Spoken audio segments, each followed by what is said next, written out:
आम आदमी पार्टी के राष्ट्रीय संयोजक और दिल्ली के मुख्यमंत्री अरविंद केजरीवाल को हाल फिलहाल में राहत मिलती नजर नहीं आ रही है। दिल्ली हाई कोर्ट में उनकी याचिका को खारिज करते हुए कहा है कि उनकी गिरफ्तारी को अवैध नहीं कहा जा सकता। दरअसल अरविंद केजरीवाल ने अपनी गिरफ्तारी को लेकर ईडी के खिलाफ याचिका दाखिल की थी, जिसकी सुनवाई हाई कोर्ट में हुई। सुनवाई के दौरान दिल्ली हाई कोर्ट ने अरविंद केजरीवाल की याचिका को खारिज किया और फैसला सुनाते हुए कहा कि उनकी गिरफ्तारी में कानून का उल्लंघन नहीं हुआ है।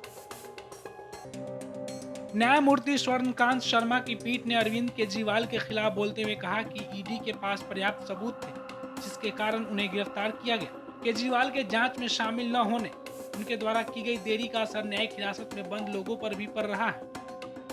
यही नहीं, दिल्ली हाईकोर्ट ने अरविंद केजरीवाल की गिरफ्तारी के समय पर भी टिप्पणी करते हुए कहा कि आरोपी को गिरफ्तार कर लिया गया है। उनकी गिरफ्तारी और रिमांड की जांच कानून के अनुसार की जानी चाहिए, न कि चुनाव के समय के अनुसार। अदालत ने कहा कि ईडी की ओर से किसी भी दुर्भावना के अभाव में आम चुनाव से पहले गिरफ्तारी के समय को लेकर केजरीवाल की चुनौती टिकाऊ नहीं है। वही इस फैसले के बाद अरविंद केजरीवाल के वकील ऋषिकेश कुमार ने कहा कि हम इसको सुप्रीम कोर्ट में चुनौती देंगे। देखिए, जो पिटीशंस डाली थी against the arrest of chief minister honourable Arvind Kejriwal ji, वो पिटीशंस जो है वो खारिज हुई है आज। और हाई कोर्ट ने अपने व्यूज दिए हैं सेइंग कि भाई जो रिमांड ऑर्डर था वो इलीगल नहीं है, अरेस्ट इलीगल नहीं है। उस पे हाई कोर्ट ने फाइंडिंग दी है। इसको हम अभी चैलेंज करेंगे। हम अग्री नहीं करते हैं हाई कोर्ट के फैसले से और रेस्पेक्टफुली हम ये कहना चाहते हैं कि क्योंकि जुडिशियल हायरार्की है, उसमें हम हाई कोर्ट के ऑर्डर को सुप्रीम कोर्ट में चुनौती दे सकते हैं। तो जो भी फाइंडिंग है वो that will be challenge in supreme court immediately. जैसे ही ऑर्डर अपलोड हो जाएगा, will file our case in the supreme court. वही ईडी की तरफ से पेश हुए वकील एसवी राजू ने बताया कि कोर्ट ने कहा है कि गिरफ्तारी वैध है और कोई गलती नहीं हुई। राजनीति में हम जाते नहीं है, हम सिर्फ न्याय करते हैं। ऐसा कोर्ट ने कहा। अप्रूवर मुझे जाने दो ना।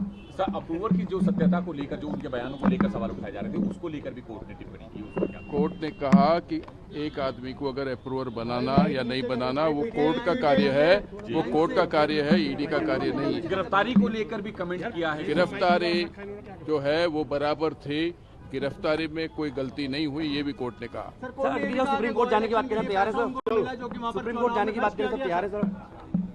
वो उनसे पूछिए सुप्रीम कोर्ट। वही इस पर राजनीतिक प्रतिक्रियाएं भी सामने आ रही है। मैंने आज टिप्पणी की है, इस देश में कानून का शासन है, वो जहाँ जा सकते हैं, लेकिन जिस तरह से आज माननीय न्यायालय ने साक्ष्य रखे हैं, अगर आम आदमी पार्टी के नेताओं में थोड़ी सी भी नैतिकता है तो दिल्ली वालों से माफ़ी मांगे।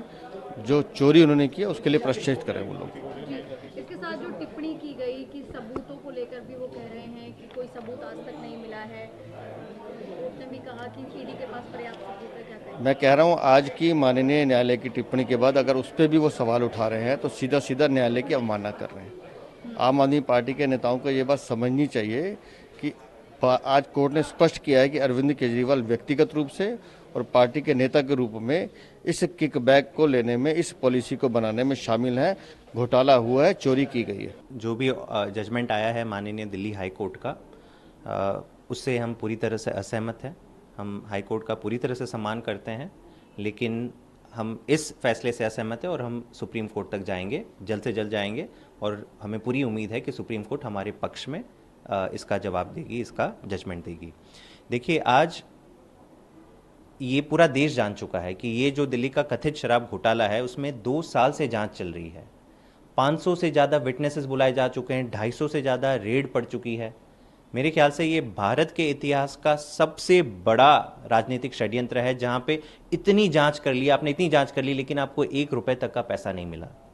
केवल और केवल राजनीतिक बयानों के आधार पे, मैं कहूँगा अप्रूवर्स के बयानों के आधार पे, जो सरकारी गवाह हैं और जो पॉलिटिकली एक हिसाब से इन्फ्लुएंस्ड हैं, उन लोगों के बयान के आधार पे आपने अरविंद केजरीवाल और आम आदमी पार्टी के तमाम नेताओं को जेल में बंद कर दिया है।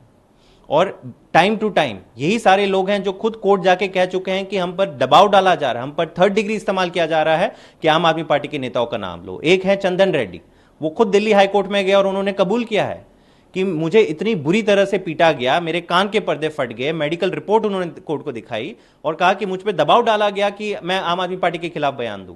दूसरे हैं अरुण पिल्लई, फिर तीसरा है समीर महेंद्रू। इन सारे लोगों ने कहा कि हमारे परिवार तक, हमारी बेटियों तक, हमारी पत्नियों को दबाव डाला गया। समीर महेंद्रू ने तो कहा मेरी पत्नी को गिरफ्तार कर लिया, और क्यों? क्योंकि मैं अरविंद केजरीवाल जी के खिलाफ बयान नहीं दे रहा था।